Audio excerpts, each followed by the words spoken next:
So hello everyone, welcome to the first PineAI Vilnius meetup. So I'm really glad that together with Artificial Intelligence Association of Lithuania, Deep Learning AI and AI Boost of Lithuania, we can participate this amazing event. So before we start with our meetup, I want to introduce myself. My name is Deividas Madačiūnas. I am board member of Artificial Intelligence Association of Lithuania, and I'm a data scientist at IBM. So if you want to participate in our next future events, you can always write me on LinkedIn. So today we have like this agenda. So I want to introduce PineAI community. Then I have a couple of updates from Artificial Intelligence Association of Lithuania. And we have two amazing speakers.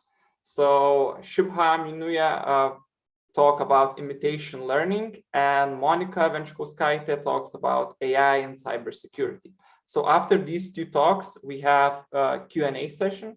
So if you want to ask some questions related to these two topics, you can always answer in our YouTube chat. And after these two talks, I read all the questions and our speakers try to answer them. Okay, so what is PineAI? So as you know, like Deep Learning AI is the company who's mostly know of their courses on Coursera. They are most world-known course provider. And they not only specialize in the courses, but they have like all this big community of people who organize meetups around the world. So they right now organize more than 500 events in more than 50 countries, and they gather more than 65,000 participants, which is like incredible big number. And I'm really glad that in this huge map, we first one from Baltic states, we also have like this check mark. So if you want to participate in other like events, they mostly right now is online because of COVID situation. So you can always find all these events on Deep Learning AI page. Another good news is everyone who's registered in Eventbrite site get 50% off of first month subscription for any Deep Learning AI courses on Coursera. So if you want to learn something new about artificial intelligence, NLP, deep learning, this is the right moment because you get like this discount of 50%, which is quite generous, and you can start your learning journey today. So I really want to thank Deep Learning AI for give us opportunity to participate in this incredible community. Also, Artificial Intelligence Association of Lithuania and AI Boost of Lithuania for the support and for everything that they could done that this meetup happened today. So another great news. So after this meetup, we have like another event which we doing every second Tuesday. So it's called AI Masterminds. So if you have a problem related with artificial intelligence or machine learning and you don't know how to solve it, so we doing this event and gathering people who has like different kind of problems in artificial intelligence, and we help each other to solve them. So if you want to participate in this event, all information is lithuania.ai page. And the second event is like today. So after this meetup, you can join to this event and check how you can help others, or maybe others can help you to solve your AI problems. So, okay, so I want to introduce our first guest, Shubha Minuya, data scientist at Neurotechnology. And today, Shubham introduced a very interesting topic, which is called imitation learning. So if you're ready, Shubham, I'll stop sharing my screen and you can start. Sure, I'll share my screen.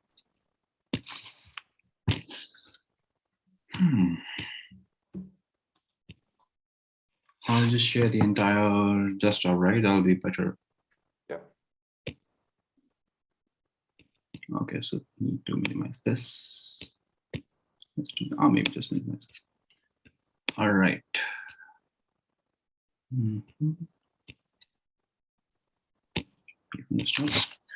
Cool. So the slides are visible? Yes. I guess. Awesome. Cool. Thank you.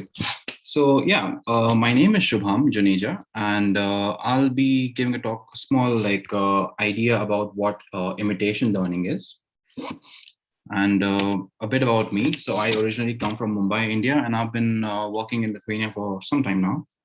And I am currently a researcher at this company called Neurotechnology. And right now I'm working on with deep learning for brain-computer interfaces. And before that, like I started this around a year back probably. And before that, I was working with mobile robot navigation, but using specifically just deep learning methods actually. And apart from that, I'm also a student. I'm a student at the Faculty of Mathematics and Informatics at Vilnius University. I'm a PhD student there, and my topic there, I'm in the second year right now. So, and the topic is imitation learning for mobile robot navigation. And a small ad. So we're hiring C++ and Java developers. If somebody's watching, they are one of these, please feel free to apply. Send us an email or something. Yeah. I'll get started. So imitation learning. So what we want to do is learn how to imitate. So the idea comes from that it'll be so cool that if a machine can actually imitate people and do things that only people are able to do right now. So instead of recognizing objects, it could be like a physical task, let's say, right? And so you might say, hey, machine, can you just go somewhere and punch somebody for me? But that would be a bit too difficult. That's a behavior somehow. But what a machine can do is actually take you there, which is an example of this, which is driving as an example, is one behavior. So yeah, I'll be talking mostly about driving because that's the area I have applied imitation learning in. So yeah, so this is something imitation learning is being used to do, that is imitating abilities and behaviors. So prerequisites of understanding this talk of about imitation learning is you should know supervised learning, and that's sort of basic machine learning. You might know that. So yeah, imitation learning. So in imitation learning, what is given are demonstrations, and demonstration could be nothing but just let's say this car is going around this track, let's say, and a person, an expert, we call them an expert, the one who's driving around, they are the demonstrators. And so they collect the data, that's the demonstration. The data could be nothing but this state action pairs. The state would be what is visible from the camera of the car or the person who's driving the car, they can see, and the actions they give to the car, which are let's say the driving actions, go straight, left, right, or something like that. So that's the data. So that is given. And what we want to do, the goal is to train a policy that can mimic the demonstrations. So basically, from any sort of data, take the learning, the knowledge, and learn that specific behavior. So, and also it's just a form of machine learning, right? So it's very similar. So data is collected, models optimized, accuracy is evaluated, but most importantly, behaviors are learned instead of just abilities of saying, oh, this is the cat, it's a dog, not that. So yeah, you just take the state action pairs, you train a model. Let's say, usually it is like, at least in the current space, it is just these are neural networks. So you train that, and based on your training, your network is supposed to see an image and predict a command like that. There are two kinds of imitation learning. One is called behavior cloning, which is more of supervised, what I just described, and supervised as in supervised learning. And the other one is inverse reinforcement learning, which is, if you know reinforcement learning, there is a reward function, but here there is no reward function. You sort of learn the reward function. So this is the less, it's not that common in the papers coming out. Mostly it's behavior cloning, because it's much more simpler. So what else is different about imitation learning? There is this thing that we need simulation. For example, you train a car how to drive around, but you can't test it again and again. Let's say you made some changes in the training and just want to improve it. You'll have to do the entire test. You have to go out and run the car, and it could be expensive. It's actually very time consuming. So a better way to do it is use simulators. So simulators in this space, this is what they look like. So this simulator is called the Carla simulator. It's the standard simulator used in imitation learning for robot navigation. So there are cars, you can program them. There are maps. There are different views you can have. And let's say, yeah, and plus different roads, different cities, different, you can control the climates, you can simulate different possibilities and basically test out a lot of different things. That's it. So yeah, so this one's called Carla. That's the one mostly used. And another thing, another problem is how do you compare a behavior? For example, you've learned one behavior, like you've trained a model to behave a certain way, and then you've done, like, let's say you want to improve that and you made model 2. Now, how do you compare two different behaviors? So here in this space, we use benchmarks actually. And benchmarks are nothing but these are the set of rules actually. So let's say you have a big town and you start your car at a random point A and you want to take it to random point B. You check the success rate, and then you do this number of times and you average out, like you get a success percentage and see if it does or not. So there are two benchmarks which are quite famous these days. The one is Carla benchmark and another one is no crash benchmark. So these are what's used in this. Now, what is actually different about imitation learning than supervised learning? The thing is, in supervised learning, the data is very random. You have like a random distribution, so it's sort of like a normal distribution of data. That's what comes in. Here, the thing is, the data is not IID, which is not identically and independently distributed. So that means, for example, when you're driving a car, you're collecting all the data there. Every frame that occurs is dependent on the frame before it, and that's dependent on the one before it. And the one happening, like, is going to happen next is going to depend on, let's say, n-1, n-2, something like that. So it's sort of dependent, and the data is not like identically distributed, right? That's way different. And plus, there's another thing called as covariate shift. So let's say you trained your model. Okay, this is bad. Yeah, so let's say you trained your model, and the model had images from, let's say, such roads. Like this road is not that wide and it's sort of sunny, and that's how the setting is. The trees are not looking that bright. And when you deploy your model, the road looks like something like this. Or let's say there's difference of this, different weather conditions, different time of the day, and different traffic levels. So what actually the statistical way of saying this is there's a covariate shift. Basically, your training distribution was something like this, and your testing distribution is very far off. And so this is another big problem that happens mostly in imitation learning. It can happen in supervised learning, but then you're not training your model right there.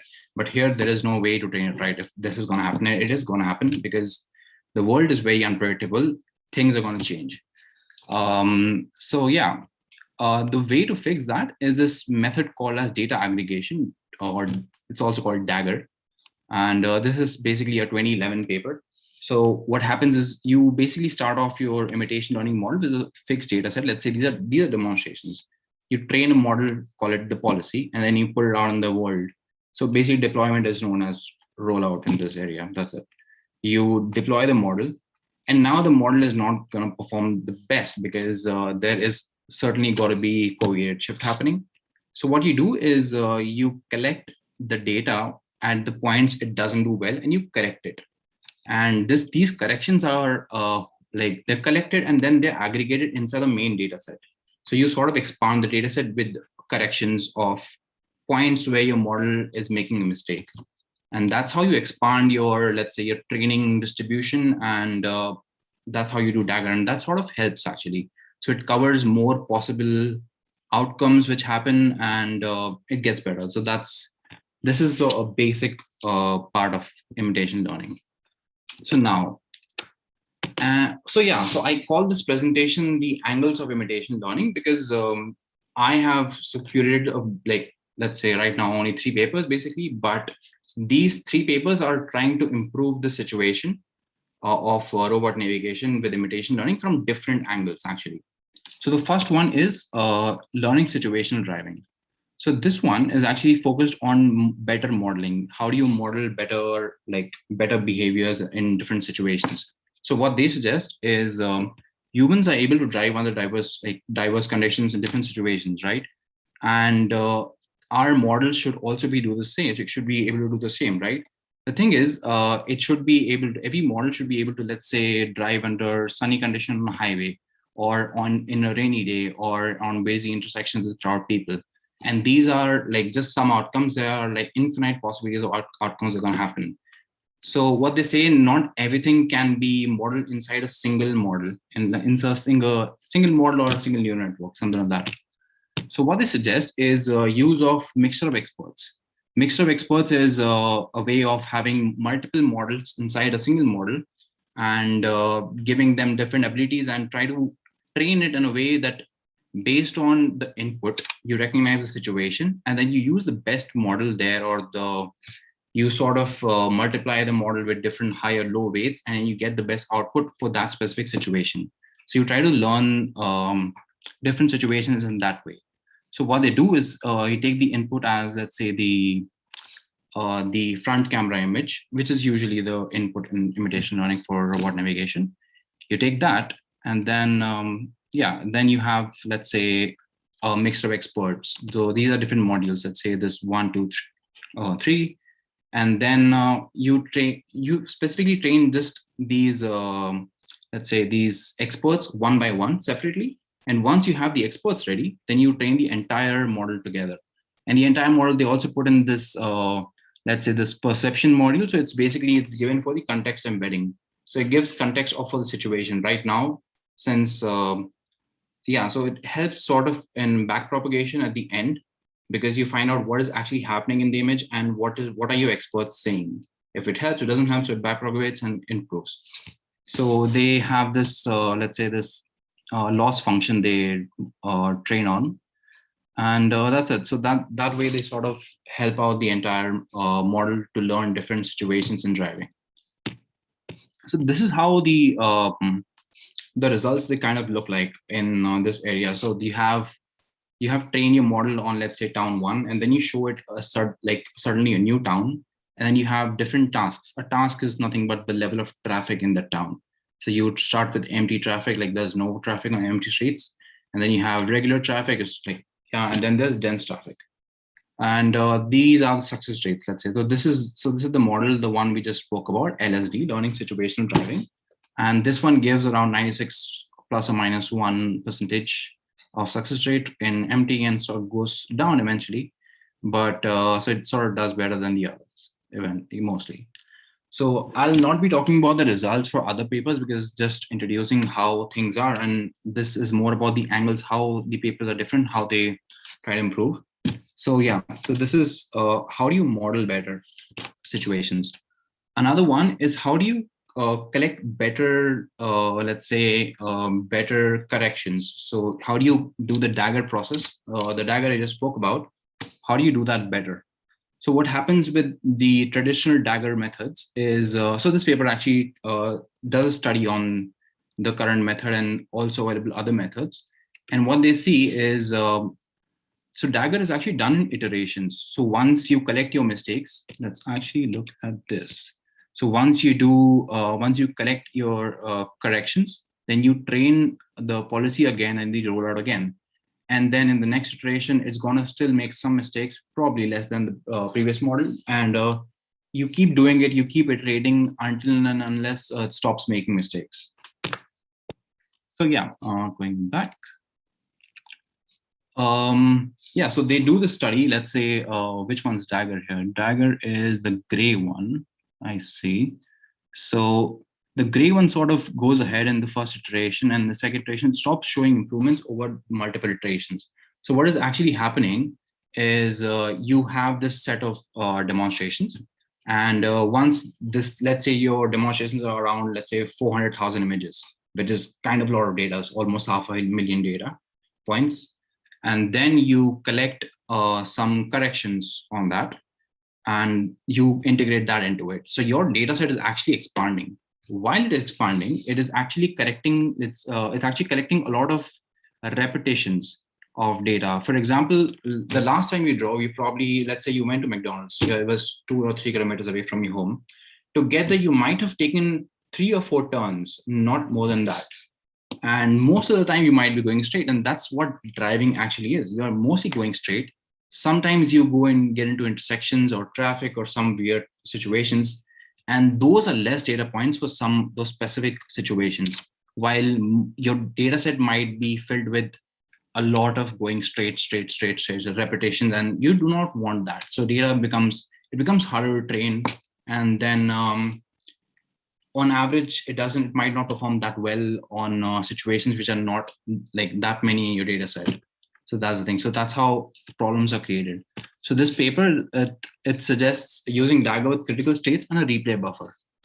So what it does is, first of all, it collects critical states. Critical states define right now, so until now, critical states were the points where your model was making a mistake. Compared to this, what they do is, first of all, they do in a task-based way, which is collect data points at every intersection, because that's supposed to be difficult at every turn or every, let's say, difficult situation, which is obvious. That's that. Next is do it in a policy-based way. That is, you take your policy and you drop out all the information of your train, like drop off 50% of the information. That is like blurring out half your images or like half the pixels in the images, let's say, and seeing if the policy is able to predict what you want to predict. If it's not that confident, and then you can actually collect that kind of data again from the Dagger, what's collected. And the next one is policy and expert based. So this one is exactly what you were doing so far. Just collect where collisions are, breaks, and wherever your model like fails. And also the one where is this highest loss. Let's say you did a training round, and during the training round, you see some data points where the training losses will not go down. So you collect similar data points again, and you increase that inside the data set. So that's collecting critical states. Next thing it gives is like a collection of replay buffer. Replay buffer is basically, this is the algorithmic way of saying it. What it does is samples, like it randomly samples data from your behavior or your expert demonstrations. And the points which keep repeating over and over again, those are replaced by your critical states. And which kind of keeps your main data set small, or not small, but like fixed to a size. So this is the block diagram representation of that. So there's a data set, you get the policy out of it, and you roll out, you collect the corrections, and from that you sample critical states. And once you have that, you sort of do the cycle with the replay buffer and sample your data set again, and then just improve it over and over again. And then that's how you improve your Dagger with critical states and replay buffer. So this is one paper. So here, previously we spoke about the angle of fixing the modeling ability. Here we spoke about fixing the way of collecting corrections. You collect better corrections. The next paper actually talks about having better expert demonstrations. So this one's called Imitating RL Coach. So what they say is instead of having human collect all the data, or basically most methods in this area, they have this program called the Autopilot, which is actually integrated inside the Carla simulator. So, and it's actually a rule-based system. So since the Autopilot has all the information inside the simulator, that means it can actually just have some if-else cases and just collect basic data. And data collection could be difficult. That's why it's better to automate it. At least the beginning, let's say the main data set is the expert demonstrations.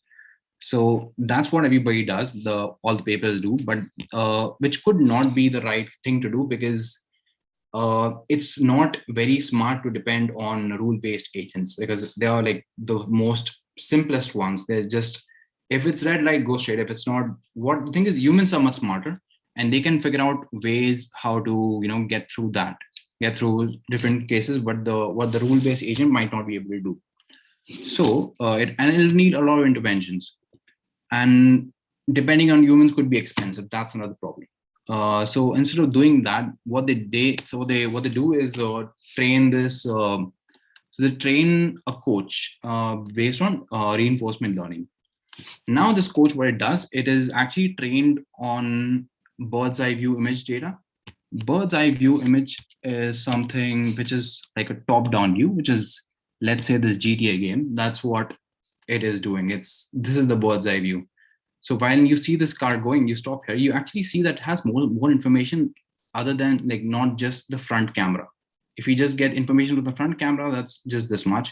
But if you have the bird's eye view, you can see what's on the left. Is there a car coming? Is what's behind and here and there. So you train a reinforcement learning model to train, to drive around the city, let's say. And this model is gonna eventually take better decisions than a rule-based model. And now once you deploy this model, let's say this is your model, you have your coach.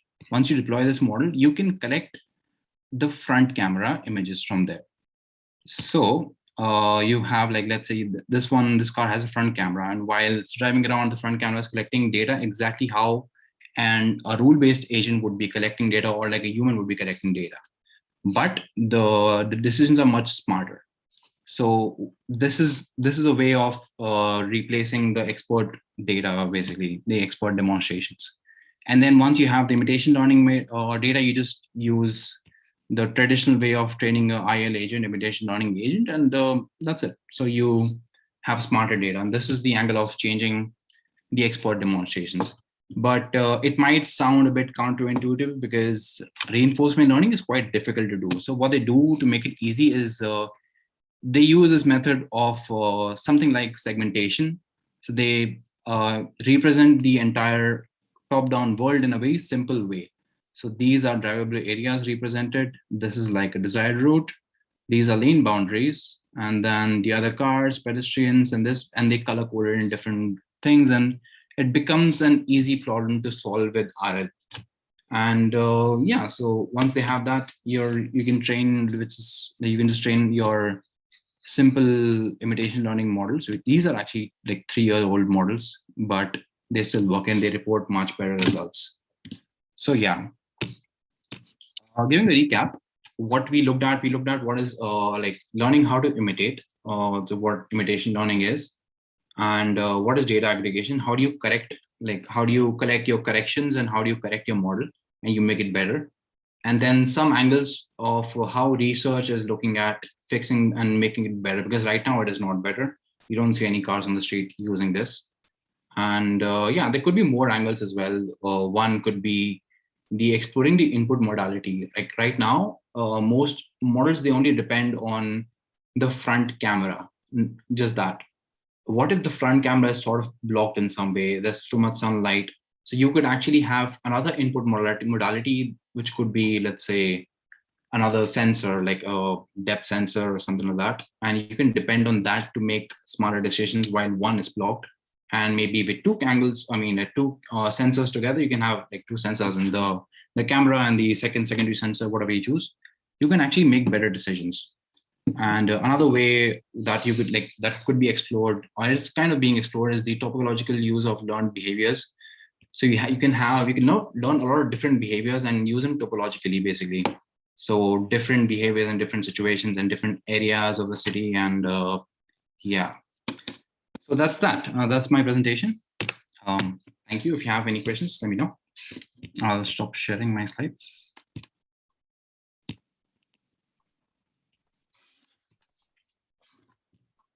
Okay, thank you very much, Faham. That was super interesting. So if you have any question, you can write them in YouTube chat.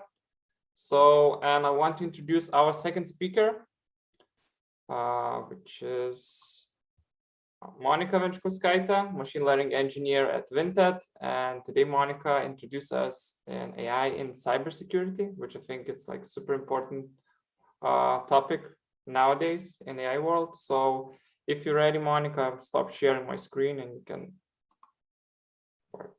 So thank you, Davidas, and thank you everyone for coming here.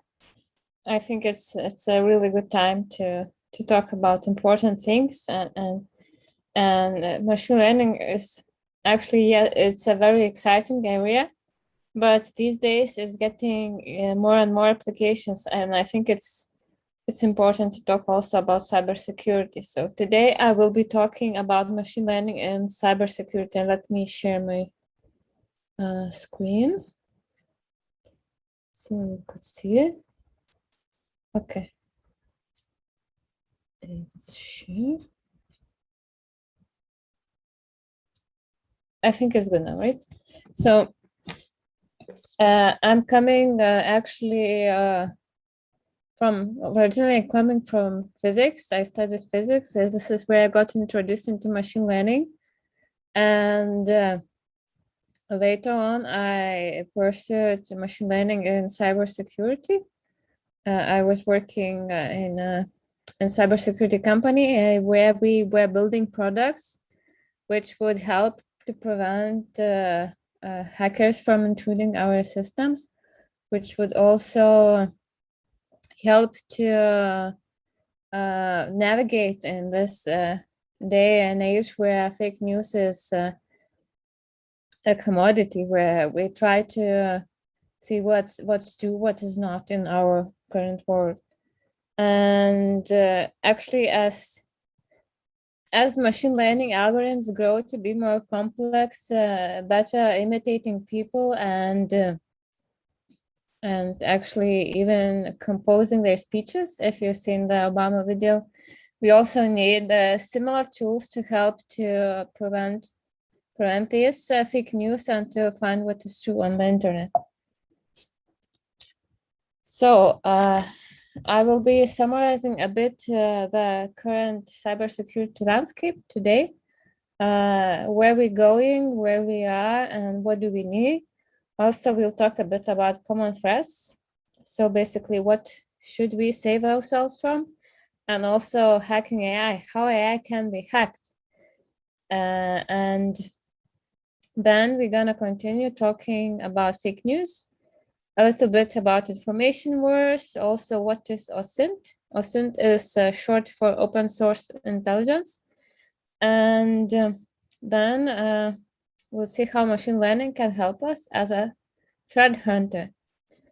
And finally, we're gonna be touching a little bit upon AI defense systems and threat hunting, how it's gonna be done in future, basically where we're going and what is the future vision for machine learning and cybersecurity. So possibly some of you have seen the movie Ghost in the Shell, maybe the anime one, maybe the new one. So in this day and age, actually, we depend very highly on machines. Our world is basically run by computers. Every service you use, every governmental institution, every store is running with the help of computers. So we could not do anything without them. And the problem is that, well, we get smarter, our devices get smarter, but also hackers get smarter as well. And then we need even better tools to defend against them, to be faster, to be smarter than them, basically.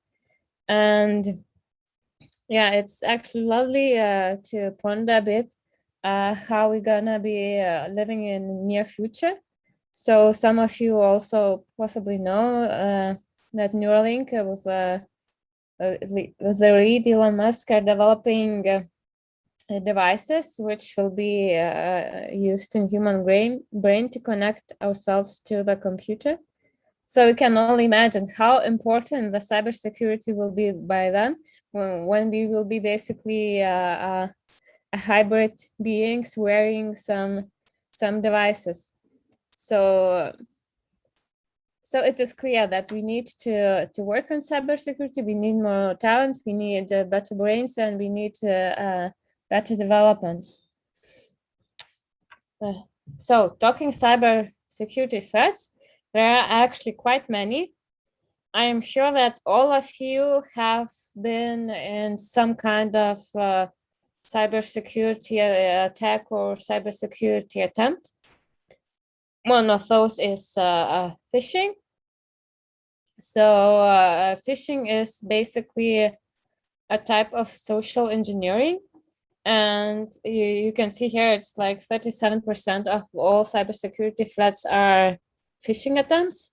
So, so I believe most of you have received an email where people are trying to get your information in some way with some malicious link or some malicious program.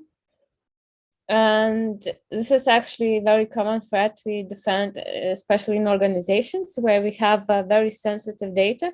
The privacy is the most important.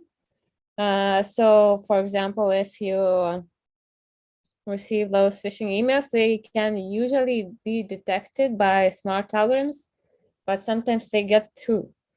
Also, there is spam, like around 36% of attacks are spam. It's a very common one. Today, Google has pretty good algorithms for filtering out, but I mean, we still get a few spam emails. And going further, clockwise, we have insider data leakage theft. So it's very important also for organizations, because hackers can be not only the bad guys, but also the ones who are working for us. So we have quite a few cyber attacks that ended with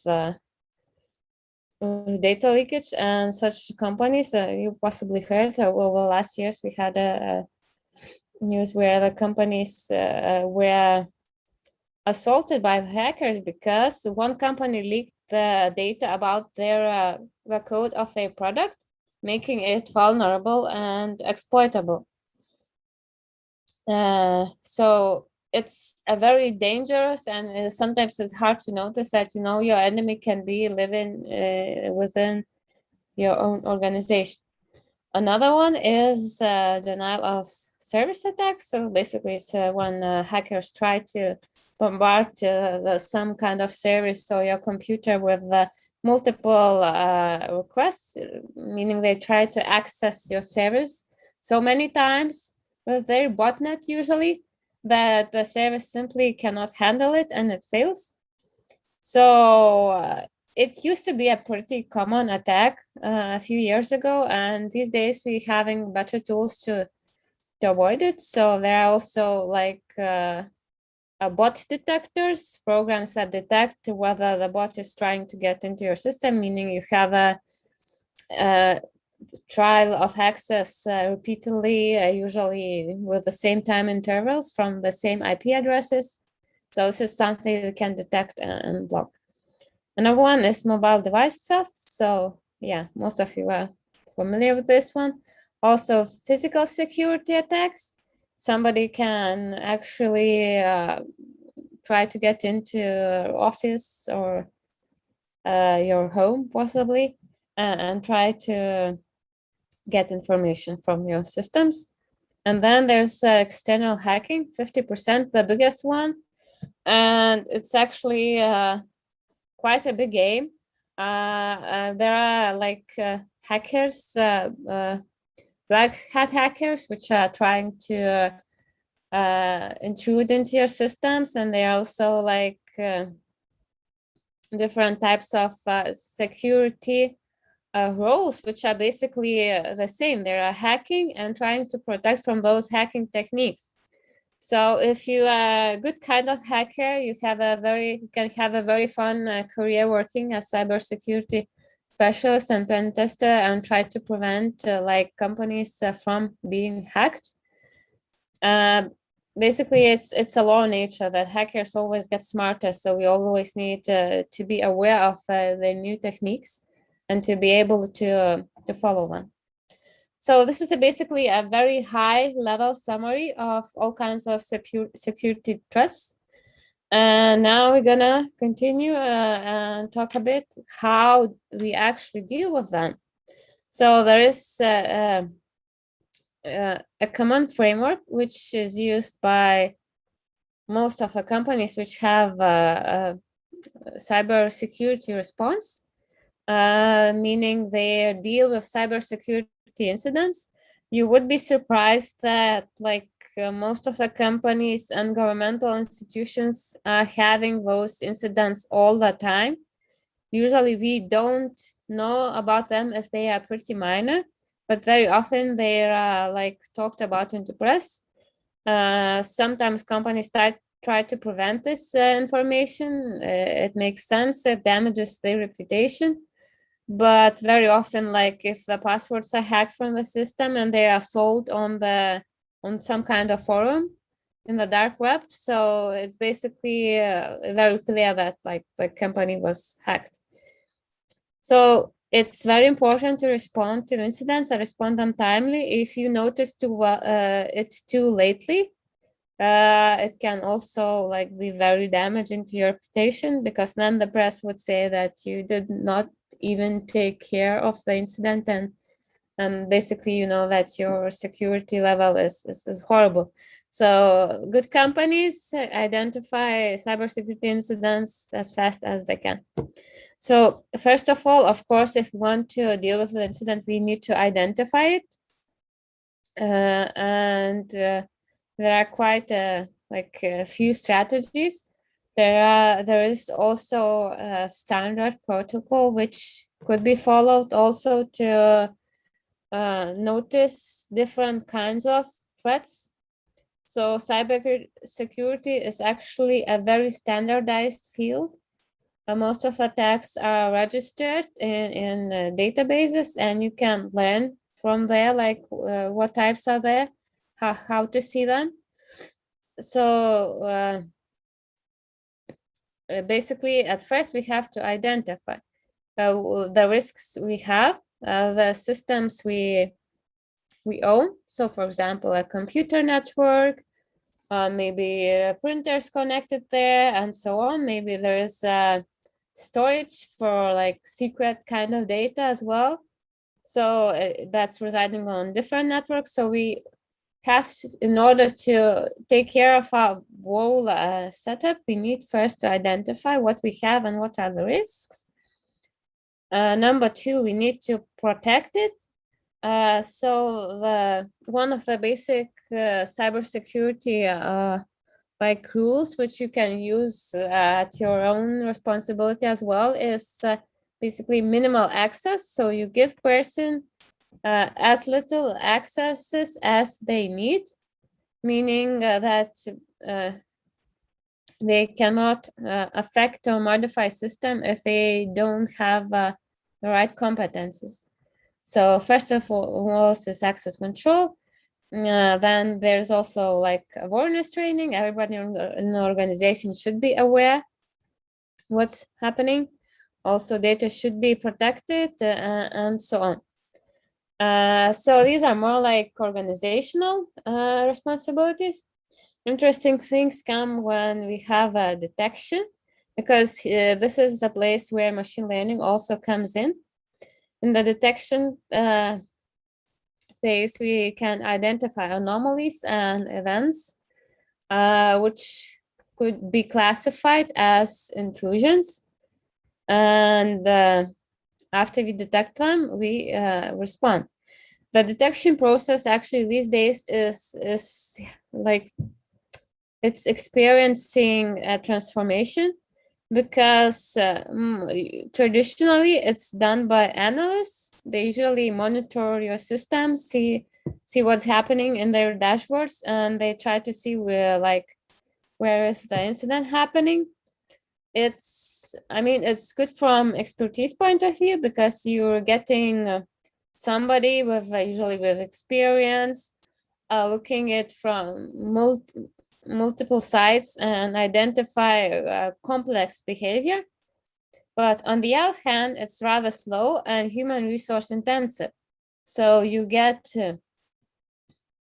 different response times. You get simply slower and slower response, and maybe not as good of coverage if you have many systems. So basically, people have their limits. Also, machine learning has its limits. We'll talk about it a little bit later. Then after detection, there is a response phase. So in the response phase, also machine learning can be involved, because some machine learning systems are smart enough to take the required action. So for example, if I detect that there is some kind of hacker coming from a certain IP address, I could respond by blocking that IP address. So some machine learning systems also are smart enough to take action. And then there is recovery phase. So basically we try to recover the service, we try to recover like our customers, and management continues to the whole flow of fixing and also documenting and improving our system so that it would not happen again. So why do we need machine learning in cybersecurity? So first of all, like there's a global shortage of cybersecurity specialists. So if some of you are still thinking of going into cybersecurity, it is a very good idea. It's a very evolving field, and it has a huge shortage of specialists where machine learning tries to also attenuate it, because there are like very many openings. Here you can see like about 4 million cybersecurity specialists are missing in the world. So since it's a very exciting area, it's an interesting career. So if you're having thoughts of going there, it is a good choice. I think you should try it. So speaking of the threats we actually trying to defend us from. So personally, I was working with a project which I already mentioned for you, open source intelligence project. So it's meant to defend against fake news. Also, other cyber threats are not only like informational, there's also physical threats. Cyber threats these days are also coming from defense systems.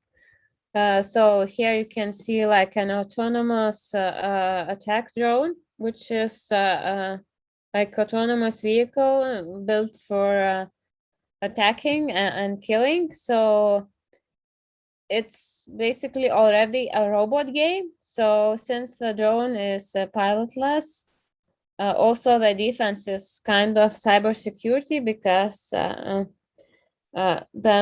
we are already building in the world systems which detect those drones, identify their types, and pick like the right answer, which is also usually like some kind of weapon rocket.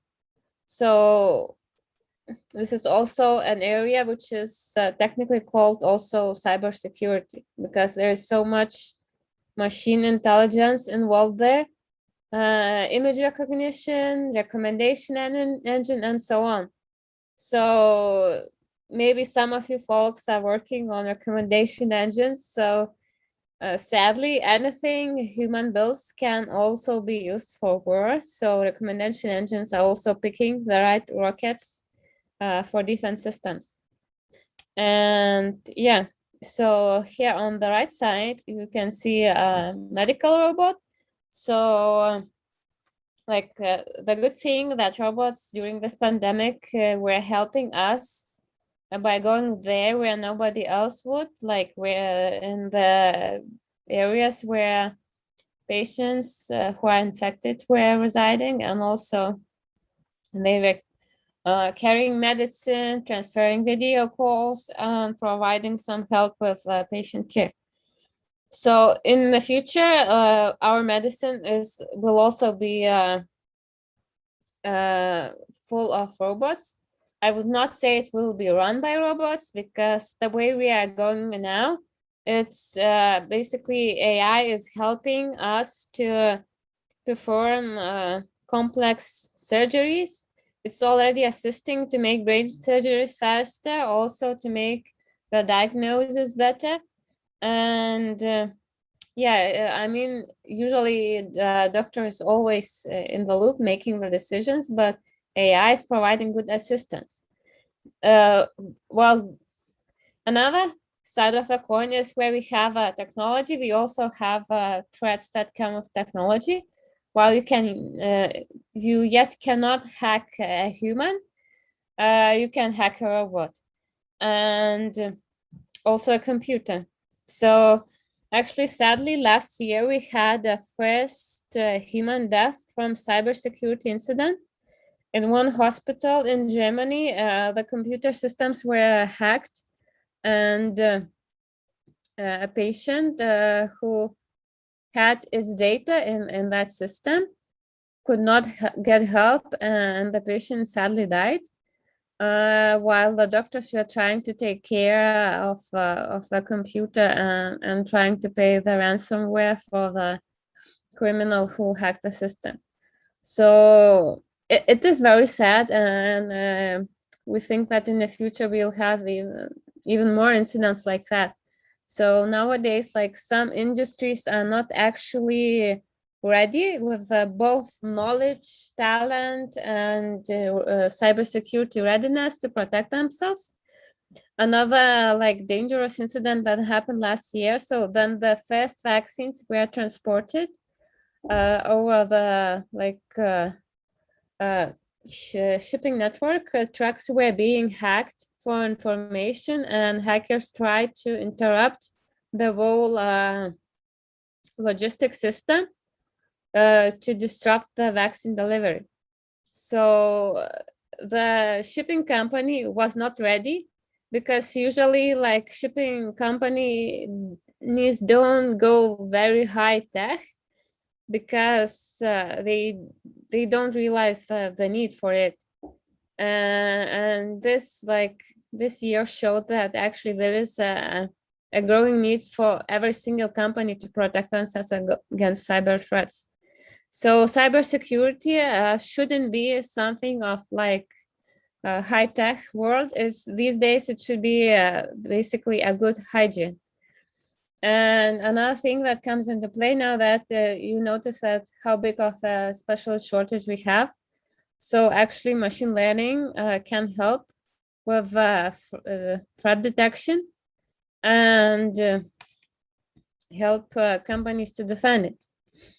So now I'm gonna switch a bit or focus on the web.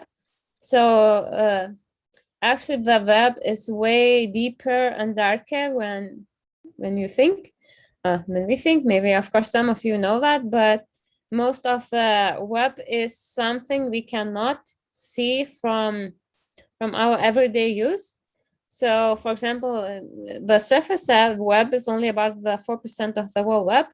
So it's like your usual Gmail, searches, public Facebook profiles, Wikipedia, anything you read. The deep web, the most of the web, it's 90% of it. It's not indexed, so you cannot find it through search only. So it's basically forums such as Reddit, 4chan, Craigslist, Yahoo Answers, and so on. And the deepest part of that, also the darkest, almost 6% of the whole web, so that's pretty huge. It's sites that you cannot usually reach without a special browser, without Tor browser to be exact. And very often these sites have criminals using them. So the problems that are happening on the internet, actually there's a lot of sex trafficking, drug sales, and other illegal behaviors. And usually it's very hard to discover those. It's hard to discover them in real life, but it's also very hard to discover them in web. So there are systems that are being developed to help to combat with this. And they also work similar like open source intelligence, but they go deeper into that. You have crawlers which can crawl through the dark web, and they find this information. So internet is no longer like a wild west, as back in the day, it was very much available for anyone. You could post anything. So it got pretty far actually with anything. The dark web got developed. But as we can see, like as you need police in real life, you need police in web too, because some crimes are happening there too.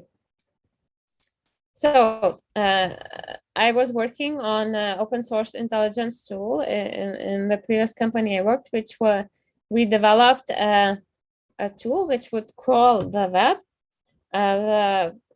the public web, and use the information to make sense of what is happening. So what do we have here? On the left-hand side, we have different public profiles. It could be Facebook, LinkedIn, it could be forums, Instagram, your location data. Maybe you post on Instagram, where are you? It could be like Facebook likes, YouTube, forums, and so on, and Twitter. So open source intelligence tool basically can crawl through everything you post publicly on the internet and get information about you. It's not exactly intended to collect information about you. It's intended to collect information about the potential criminal. So OSINT has a crawler. Crawler is a program that goes through the internet, reads information from the web pages, and sends it to the system. So the way we do it, we collect this information about some entity. For example, if you would collect it about me, you would possibly find that I graduated from Vilnius University. So it would collect all of this data and then process it. We process it actually in a few ways. So first of all, we have as data schema. So we develop a schema which describes any piece of information you have. If it's a post, we collect it like the image, the post note, also the comments, the number of likes, and also the names of people who commented on that post. And we process it with machine learning. We have a few models. One of those is object detection from the image. So we could get information what's depicted in image. Another one is also we use BERT for the post comment to see what are you talking about. Also sentiment analysis, especially for comments, how users did respond. Were they positive? Were they very negative? Or was it like very mixed response? And yeah, and we use all of this information as well as your location data to construct a knowledge graph. So if you would crawl information about me, you possibly see that this would be me. It would be like my alma mater, what I graduated, maybe where I work as well, and the friends that are connected to me, the friends on the social networks. So if somebody from like governmental institution would use that, they could see whether like I was participating in some extremist group, whether I was spreading fake news, whether I was talking about something very risky on the internet.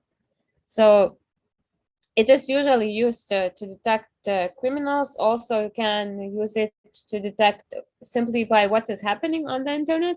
So you could use OSINT, for example, to search about some like happening that's happening, and maybe like the one we had this year is like Schema marches, the family movement against the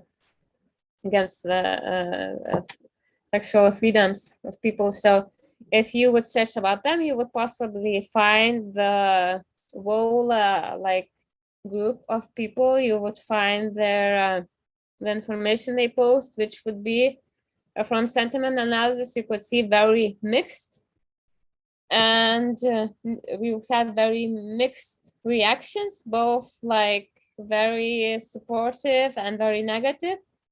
So this is also an alarm for an analyst because very contrastive emotions mean it could be like some extremist group, it could be somebody spreading like hatred, violence, or it could also be a propaganda or some fake news. Fake news also have very mixed reactions. So you possibly remember like fake news against vaccination. So OSINT would also show that, okay, like around COVID vaccine, we have a very like mixed reactions and they are very strong in a feeling. So it could be that some fake news are happening and so on. So we try to also protect from propaganda, and also if somebody from institution, governmental institution would use, they could use it for detecting warfare inside the pictures.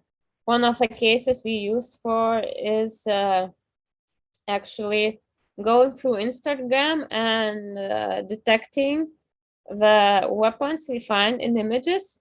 So very often, when young soldiers,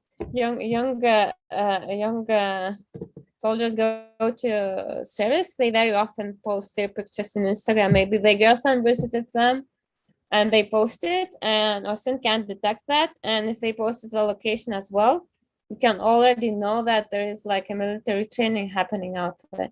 So in this day and age, there is a lot you can see on the internet.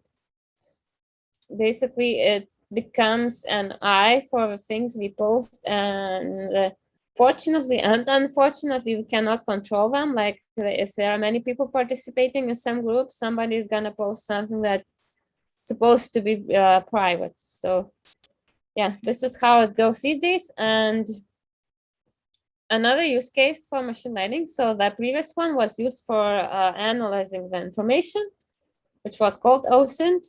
And another use case is machine learning cyber agent. So basically most of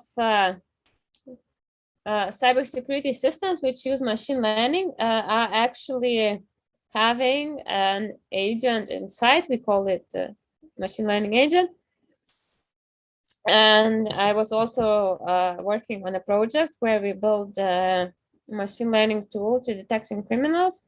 So basically it uses, first of all, it collects all the stream data from different sources. So it could be, if it's an office, it could be your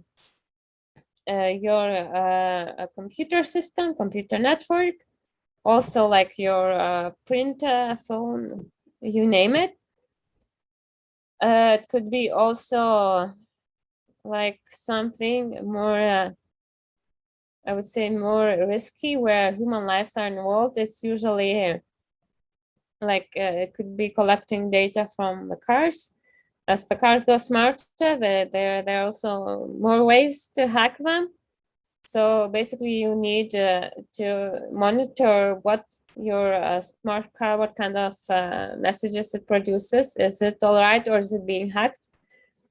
Another one is when we're talking like such important infrastructure as power plants, they actually can be hacked. And that's very dangerous. Just imagine hacking a nuclear power plant and like trying to explode it. So that would be a horrible thing. So such key infrastructure also need the strongest defense. So yeah, the data can be from anywhere, from any device. It could be your smartwatch. It can also be a power plant or your car. So we collect this data, we analyze it with the machine learning agent. And the most common one is anomaly detection. Basically, we look at some time series of what's happening in your system. It could be last few seconds, for example, and we try to see whether something anomalous is happening there. If we have, for example, a sudden increase in number of requests, which is very unusual, it could be a cyber attack. It could be a DDoS attack. It could be somebody trying to make a bot out of your computer. It could be anything. So a machine learning agent can detect that. The upside is that machine learning agent is fast, responsive, and comparatively cheap to human expert. The downside is that it very often detects like false positives. So you will rarely find machine learning systems which are acting automatically, which also have automatic like action behavior. Usually we have only like an alert, and then human expert looks at it, because machine learning knows only like as much as well we can train it. So usually it detects known threats, and very often it doesn't see the new ones. And an experienced cybersecurity professional can do that. They can do that better, and they can also notice more complex behavior because they also know human psychology. So maybe in the future, machine learning agents will overtake us, but so far we are not there, and I think we will not be there too soon. But in general, it's very interesting area to work on.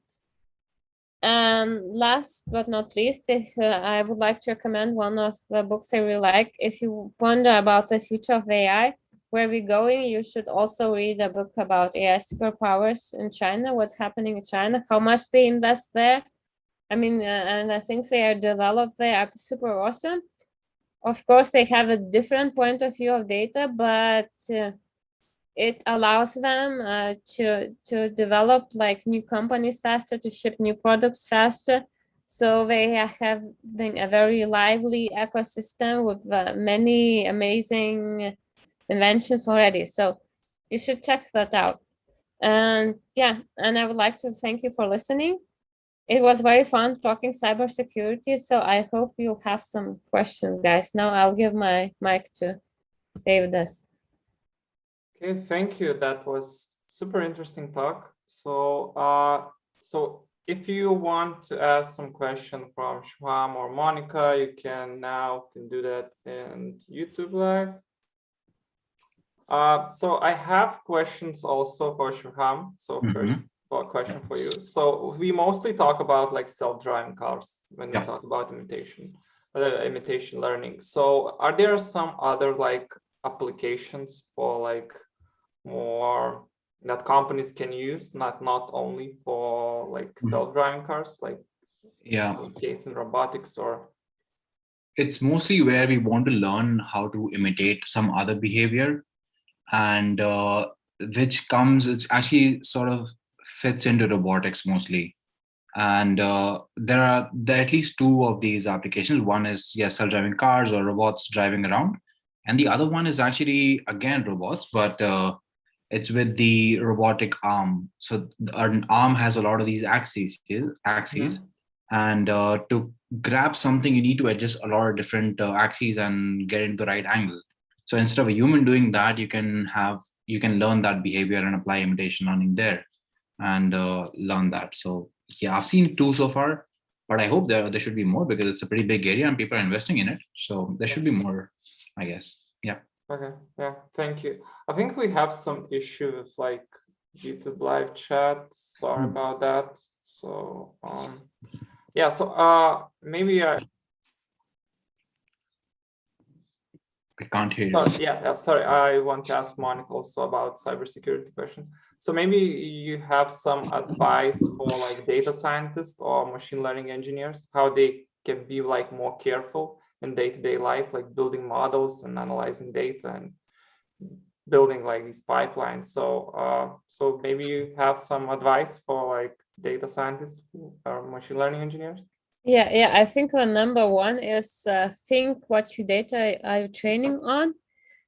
Don't train it on personal data, because hackers might try to get information out of your model. Like the smart ones try to like deconstruct the behavior of your model. So don't use personal data. Don't like try to prevent basically hacking it with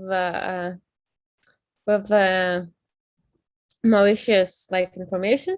So what do I mean? For example, like the Tesla car was hacked with presenting it with slightly modified data, and it already changed their behavior. So be aware of that hackers are trying to deconstruct your system to know how it behaves and then eventually fool it, which is very important. For example, if you're developing something like face recognition, face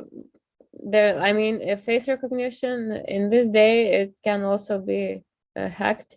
Hackers are trying to print out face masks, to put dots on their faces on different places, to imitate different faces, and most of the algorithms can be broken by that. So try to foresee that, try to be careful. I think the most vulnerable ones are the authentication ones. Fingerprint authentication, it's much harder to hack. So yeah, so try to prevent those as much as you can, and be aware that that hackers get smarter. They test you over the time. So if you have a sensitive algorithm, try to monitor its behavior, whether it's just being used or somebody is trying to reverse engineer what you're doing with your system. I would not say that the attacks are very common these days, but they're gonna be more common, especially for such cases where you have your authentication, or basically a vehicle which could be stolen, which could be modified. Also, yeah, I think also medical data, the very vulnerable ones, they're usually very attractive for attackers. So be aware of it. And yeah, I think most of the algorithms don't have huge problems, but hackers might get smart and find out something. So basically be aware that something unexpected can happen as well. Okay, we have a question for you, Monica. So is web scraping crawling is legal? And where is the natural threshold, where is legal or not? Because in many cases, it is still a gray zone. Yeah, it is a gray zone. So basically, it's usually regulated by the owner of the website. So for example, you cannot scrape Facebook unless you have an agreement with them, or it's for protection of the law, for the reasons which can only governmental institution can use that. So it's not, these tools like the OSINT, they are not meant for public use. They are not meant for you checking what your friend is communicating with. They're more meant for looking for criminals, or some detecting trainings and so on. So usually the legal guidelines are provided by the owner of the website. So Facebook has some, LinkedIn has some, Twitter has some, all of them have it differently. There are also news sites which usually don't have those guidelines. Very often news sites let you scrape their news information, also comment section. So very often it's public. Technically, everything that's public, it's readable by a human. It could be readable by a robot, but yeah. So, there are some use cases where you could use your own scrapers, but usually when it comes to social networks, very often you already need some agreements and permissions. Okay, so we have another question. So I think it's for both of you, because So what would you say that adversarial examples are connected to cybersecurity? If so, you could comment on the latest development of adversarial examples. So this is like topic which is associated for like self-driving cars, I think also, but then also for cybersecurity. Because of adversarial examples, if you like trying to use some tricks for road signs, you can like crash in another car or like doing some other. Yeah, I think it's more security, How do you let your car see that? That's I think more of that. Yeah. So what do you think about that, like connection with cybersecurity? Like you can both comment on this topic. So it's quite interesting. Yeah. One can go first, I guess. Yeah, I mean, I think I've discussed a few of those. So the question is like, is it about something particular or just about the? So question is, would you say that adversarial examples are connected to cybersecurity? If so, can you comment on the latest development of adversarial examples? Are our system out like now it's like have some knowledge to prevent these, or like they are still could be cheated by these? Yeah, so some systems for sure can still be cheated, but the way to go about this, it has like a few approaches. One of those, usually if you have modified data, very often you have low confidence level about your prediction. So it's something you should be aware of. And another one is like talking recent developments in autonomous cars. Well, like AI tries to look at the context of the situation. So it can already like use some data that it knows about, for example, particular area, particular like crossing or particular road sign. It can already use some of that information. And while it makes, for example, prediction about the traffic sign, it also has another layer of information, which is about like what are the, for example, traffic speeds like behind this road crossing or like a bit further. So so AI is getting smarter by taking more things into account. And I think so far it's the way we go. Maybe some other developments will happen in the future. I don't know, but people are trying to prevent those. Okay. Yeah, Shaham, do you have your opinion about how maybe I was thinking learning could help? Yeah, maybe. Actually, for example, if you have a model which is like, let's say it's a perception model, which is able to drive a car with it, and you have access to it. So you can actually train a GAN to sort of maybe brute force or smartly brute force some combination of pixels, let's say, which makes this model sort of act out. And once you have that, you can show it to a car and kind of attack it that way. But depends how do companies actually test out their model before deploying? Actually, it depends on that as well. So could be attacked. Yeah, that's what I feel. Yeah, I think we don't have any questions. So thank you, both of you. That was like super amazing talks. And thank you all of you who's watching us on YouTube Live. And see you next month. Be safe and be happy. Thank you. Bye-bye. Thank you. See you. Bye. Bye.